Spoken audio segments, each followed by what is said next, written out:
नमस्कार मित्रों, आज हर व्यक्ति सुख की चाह में दुखी है। तो आज इसी विषय पर बात करते हैं कि सुखी कैसे रहें। बहुत आसान है सुखी रहना, लेकिन लोगों ने बहुत कठिन कर रखा है दुख को दूर करना। वास्तव में सुखी रहने के लिए कोई विशेष कार्य करने की आवश्यकता नहीं है। केवल उन कारणों को दूर कर दीजिए जिनकी वजह से हम दुखी रहते हैं।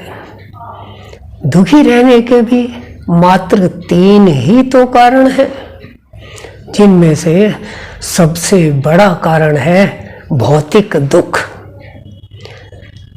क्या है भौतिक दुख? हम बात बात में झूठ बोलते हैं, बिना मतलब, बिना कारण, बिना किसी लाभ के। हमने बात करने का ढंग ऐसा बना रखा है, बड़ा चढ़ाकर बात करेंगे, खूब फेंकेंगे, और दूसरा व्यक्ति जब उस तरह की बात करेगा तो उसकी आलोचना करेंगे, बिना बात का बैर मोल ले लेंगे। इसलिए परस्पर वार्तालाप में अगर संयम बरतें, झूठ बोलना छोड़ दें, वास्तविक बात ही बोलें, तो शायद हमारे कई दुख अनायास ही दूर हो जाते हैं। दूसरी बात, हम बिना कारण ही बातों से, कामों से या किसी भी कारण दूसरे को दुख पहुंचाना यदि बंद कर दें तो सुखी होने में देर नहीं लगेगी।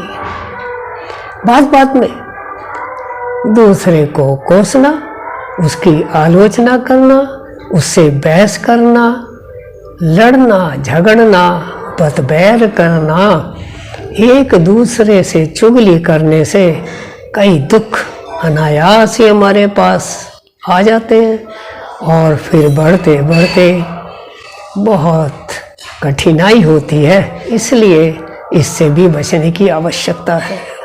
यदि अगर हम सात्विक पुस्तकों का अध्ययन करें, अच्छे लोगों के पास बैठकर सत्संग करें, धार्मिक बातों में ध्यान दें, सेवा कार्यों में भाग लें, तो बहुत आराम से इस दुख से भी पार पाया जा सकता है। एक और कारण, हम लोगों की आदत ऐसी बिगड़ गई है, हर जगह लालच देखते हैं, उसी काम को करते हैं, उसी बात को करते हैं, उसी तरफ दृष्टि रखते हैं जहाँ 2 पैसे की आमदनी हो, जहाँ हमारी जेब भरे। और इस आमदनी से, जेब भरने से, संग्रह की प्रवृत्ति से कभी मन नहीं भरता, लालच बढ़ता जाता है।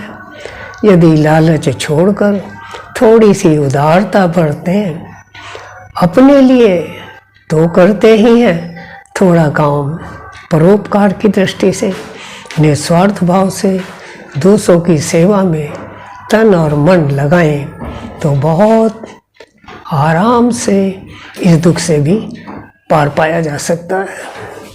एक और बड़ा कारण कि हम लोग सुख तो सारे चाहते हैं, लेकिन अपने कर्तव्य कर्म को करना नहीं चाहते।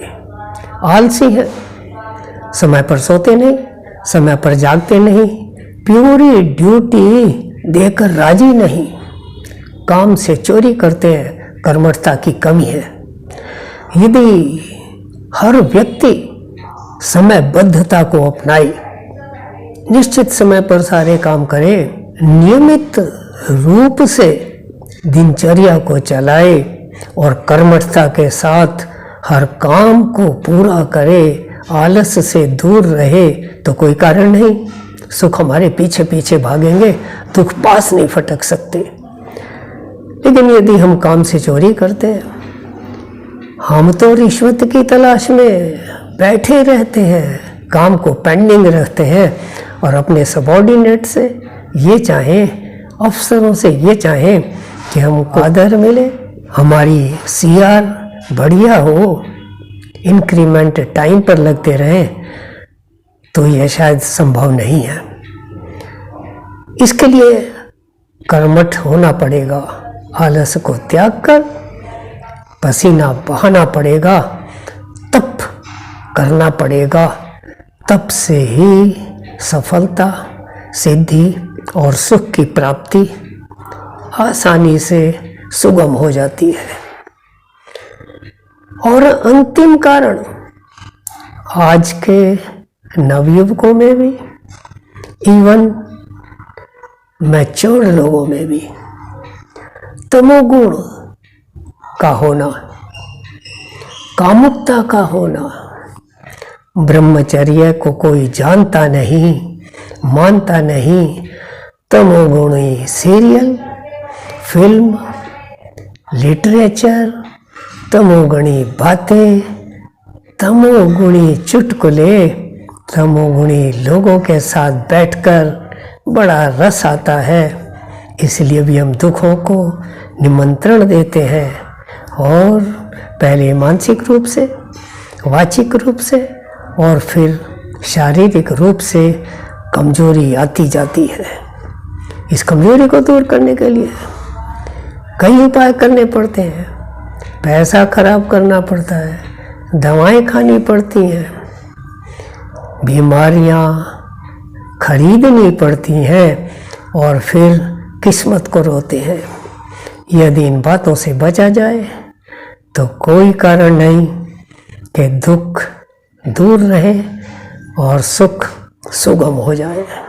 तो सबसे पहली बात उभर कर आई नियमित दिनचर्या, समय पर सभी काम पूरे करें, आंतरिक और बाह्य रूप से शरीर को पवित्र रखें, पेट खराब ना होने दें, तमोगुणी भोजन से बचें, नशे से बचें, अधिक चाट पकौड़ी, तीखी चीज़ें, इनसे बचें, सात्विक चीज़ें खाएं, घर की बनी हुई चीज़ें खाएं।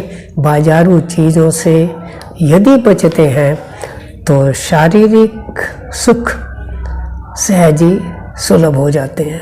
कब्ज न होने दें। रात को सोने से पहले पेस्ट करके सोएं, दांतों को साफ रखें। एक व्यक्ति का व्यक्तित्व coat pant tie suit boot इनमें नहीं है, उसका व्यक्तित्व दिखता है उसकी आंखों की चमक में, दांतों की चमक में, वाणी की कड़क में, सीधे बैठने में, उसकी चाल में और उसके व्यवहार में। इसलिए इन पर ध्यान दें।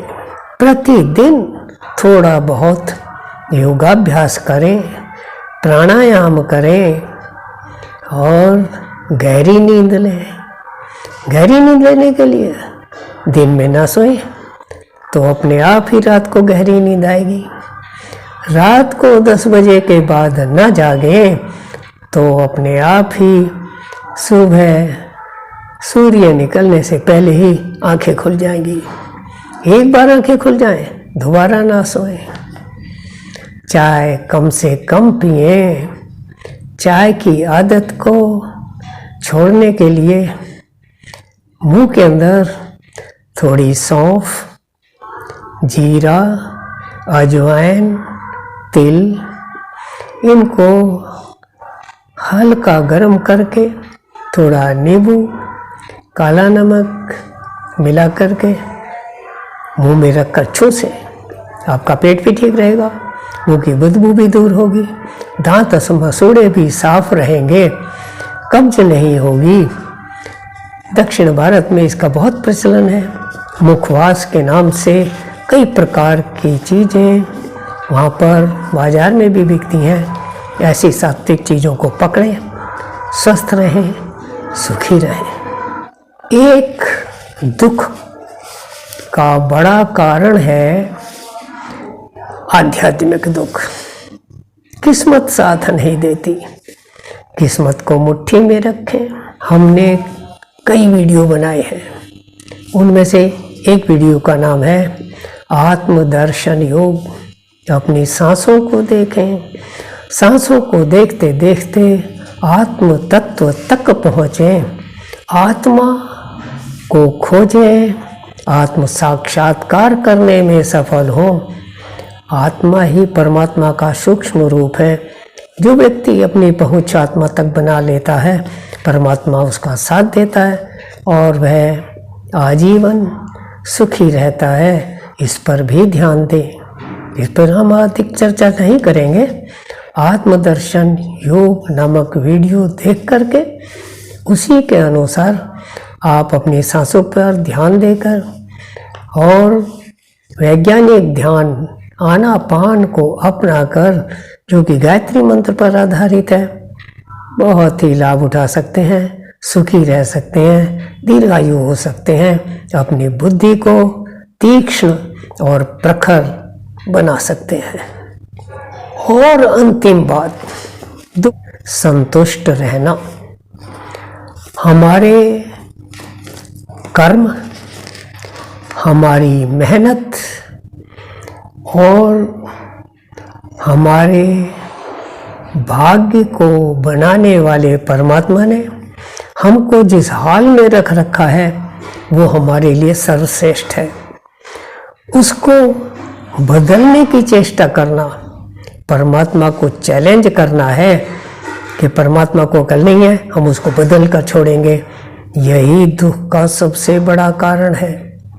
जिस हाल में है उसी में संतुष्ट रहें, उसी में गुजारा करें। जितनी चादर है उतने ही पैर फैलाएं। चादर को जरूरत से अधिक ना खींचें, फट जाएगी। थोड़ा पैर मोड़ लें, थोड़ी गर्दन सिकोड़ लें और उसी चादर में काम चलाएं। सर्दी से भी बचेंगे, मच्छरों से भी बचेंगे, धूली कण से भी बचेंगे, सुखद नींद का आनंद लेंगे, सुखी रहेंगे। ये छोटी छोटी बातें ऐसी हैं, यदि हम इन पर ध्यान देते हैं तो सुख सहज ही सुलभ हो जाता है और दुख दूर हो जाते हैं। यदि आपको ये बातें अच्छी लगी हो तो अवश्य दूसरों को भी शेयर कीजिए, लाइक कीजिए, सब्सक्राइब तो आपने कर ही रखा होगा। धन्यवाद, नमस्कार।